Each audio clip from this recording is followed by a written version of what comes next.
મોરબી જિલ્લામાં ટેકાના ભાવે મગફળી વેચવા ખેડૂતોએ રજીસ્ટ્રેશન કરાવ્યું, પરંતુ સેટેલાઇટ મેપિંગના કારણે 4544 ખેડૂતોનું રજીસ્ટ્રેશન રદ થતા ખેડૂતો ભારે હેરાન પરેશાન થયા।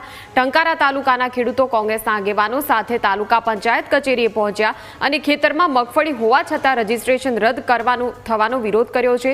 ખેડૂતોએ રજીસ્ટ્રેશન વખતે તમામ પુરાવા આપ્યા હોવાનું જણાવી સરકારી ભૂલનો આક્રોશ વ્યક્ત કર્યો। કોંગ્રેસે 48 કલાકમાં વેરિફિકેશન ન થાય તો તાળાબંધી અને રસ્તા રોકો આંદોલનની ચીમકી ઉચ્ચારી। મોરબીમાં 19,234 ખેડૂતોમાંથી રદ થયેલા રજીસ્ટ્રેશનનું વેરિફિકેશન પછી મગફળી ખરીદાશે કે નહીં તે પણ હવે આગામી સમય જ બતાવશે।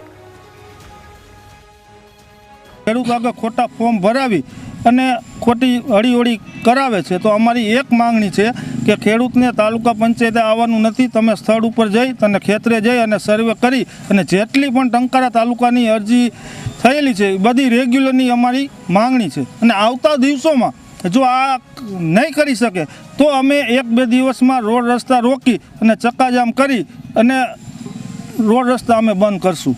અત્યારે સાહેબ એમાં એવું છે કે જે બધી સર્વેના નામે પાછળથી જે શું કે આપણે સેટેલાઇટ રહ્યું એનાથી જે સર્વે થયું એની અંદર ખેડૂતને ઘણા બધાને મગફળી હોવા છતાં રદ થઈને આવ્યા છે।